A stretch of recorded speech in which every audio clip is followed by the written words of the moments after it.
Hoy vamos a hablar sobre la agorafobia. Y primero, para hablar sobre este tema, vamos a ver cuál es el significado de la agorafobia. Y la agorafobia va a significar el miedo a los espacios abiertos y va a ser como tal, la esencia real de la agorafobia es el miedo a los ataques de pánico, ¿sí? Recuerdan que en algún punto en el tema pasado, cuando hablábamos de los ataques de pánico, mencionábamos que era un evento que surgía de la nada. Generalmente podrías estar en la calle, en cualquier otro sitio, y de repente te llegaban los síntomas del ataque de pánico, no como algo que sucediera por alguna cuestión específica. Pero también veíamos que las personas que sufrían el ataque de pánico generalmente llegaban a sufrir este miedo o esa fobia a que les volviera a suceder. Pues bien, la agorafobia va a ser algo que se va a formar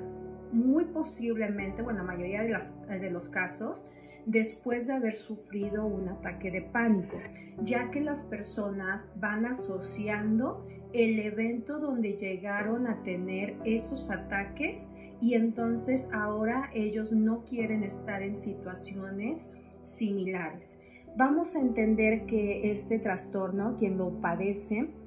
va a tener miedo a encontrarse en situaciones de las que podría ser difícil escapar, o en las que la ayuda no podría llegar rápido, o que no estés con gente que tú conozcas.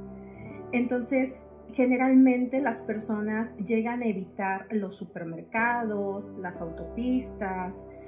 por el hecho de que se trata como lugares en donde para ellos sería muy difícil salir, o sería también muy vergonzoso que les diera el ataque de pánico y que las demás personas los llegaran a considerar o a ver como personas locas o como personas enfermas, y que eso para ellos también va desarrollando un miedo, el miedo a la vergüenza. Va a ser un papel muy importante en el trastorno de la agorafobia.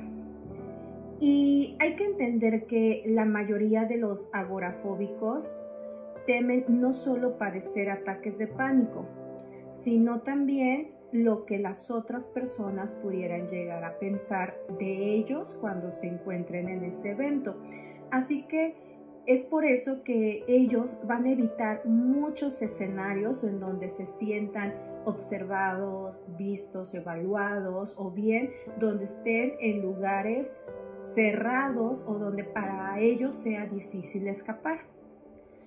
Y para algunos de los escenarios que ellos llegan a evitar, generalmente van a ser los lugares públicos, generalmente donde hay mucha gente, como los supermercados, grandes almacenes, puede llegar a ser restaurantes, o también lugares cerrados o limitados como los túneles, puentes, teatros, cines, la silla de la peluquería, en donde ellos se van a sentir expuestos y donde va a ser muy difícil salir de la situación sin verse expuestos.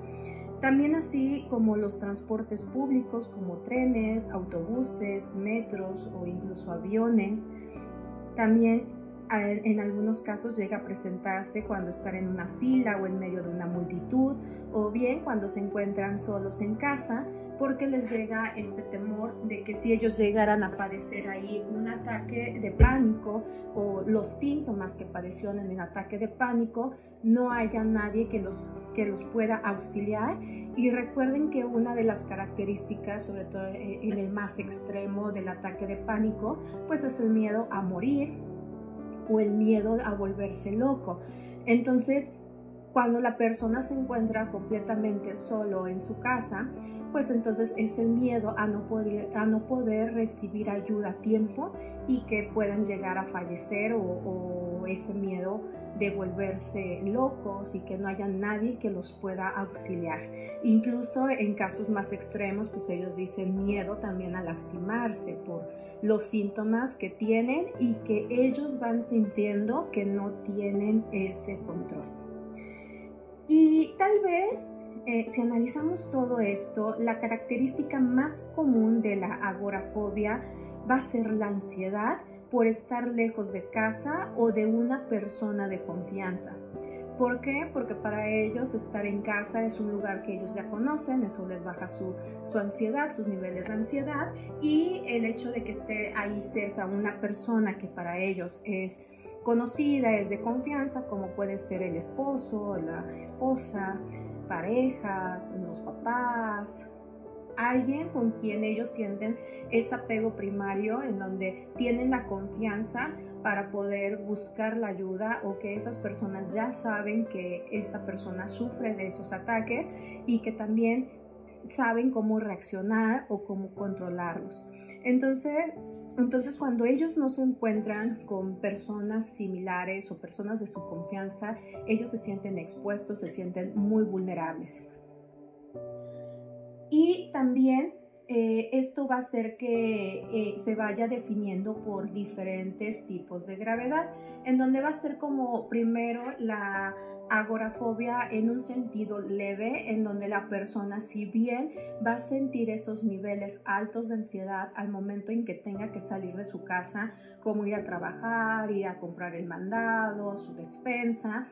es algo que le causa mucha ansiedad, sin embargo, lo llega a hacer a pesar de, ¿sí? Sin embargo, cuando ya le invitas a otros eventos, como por ejemplo al cine o una fiesta, entonces, como son situaciones que para ellos no son importantes, las evitan por completo. Entonces, ahí encontramos, por ejemplo, pacientes que te dicen, si voy a mi trabajo, voy con mucho miedo, generalmente tomo un Uber o tomo tal cosa, o viene mi familiar por mí, me lleva y me deja en mi casa, pero de ahí ya no salgo de la casa, ¿no? Y lo hago con todo el temor y demás, pero sé que lo hago porque necesito el trabajo, necesito el dinero. Y luego va a desarrollarse otro tipo, que es la moderada, en donde en la moderada es cuando la persona llega a ya no solamente a sentirse incómoda, sino que ya empieza a evitar situaciones como el transporte público, los ascensores, puede llegar a evitar incluso el conducir lejos de casa o el estar en restaurantes, y se va a sentir impulsada por ir evitando este tipo de situaciones. Y ya cuando hablamos de una agorafobia grave, ahí sí va a ser característica de que van a restringir todo tipo de actividades hasta el punto de que ellos no salen de su casa sin compañía. O incluso en algunas ocasiones no quieren salir ni siquiera de su casa aún con compañía. Y si lo hacen, para ellos llega a ser una situación muy ansiosa, en donde a pesar de que están acompañados, llegan a ir pensando constantemente de que les puede pasar un evento ahí con su pareja o con su mamá o papá. Van pensando generalmente esto de las distorsiones cognitivas, que eso va incrementando la ansiedad, y para ellos pues se vuelve algo que no es placentero ni lo logran disfrutar. Entonces, hasta el momento no se sabe muy bien cuál es la razón por la que las personas llegan a sufrir este tipo de ataques o por qué atraen la agorafobia. Sin embargo, se cree que generalmente en la familia hay alguien que también desarrolló miedo, o también el más evidente, o lo que se ha demostrado, es que proviene o viene consecuencia de un ataque de pánico. Sin embargo, se sabe también que hay personas que lo desarrollan sin necesidad de haber pasado un ataque de pánico previo, ¿sí? Entonces, es importante que si tú identificas que ya tuviste un ataque de pánico, o bien que ya estás teniendo este miedo a salir, Es importante que recibas atención, que recibas ayuda psicológica, que busques terapia con un psicólogo clínico para que te ayude a evitar y a romper esas distorsiones cognitivas, así como a irte enfrentando a la situación que te genera demasiado estrés. Generalmente, cuando trabajamos con este tipo de trastorno como la agorafobia, incluimos al familiar de confianza para que nos pueda ayudar en un programa de exposición y que la persona logre dar pequeños pasos hasta vencer completamente los miedos o el pánico. Entonces, si tú quieres recibir ayuda o te gustaría que habláramos de un tema en específico, no dudes en escribirnos al 444-423-8234. Recuerda también que tenemos apoyo y ayuda psicológica infantil para adolescentes, adultos, pareja y próximamente terapia de pareja. Recuerda que somos varios especialistas los que trabajamos en conjunto. También tenemos a un nutriólogo que puede apoyar en la parte de la nutrición para trabajar de una manera integral.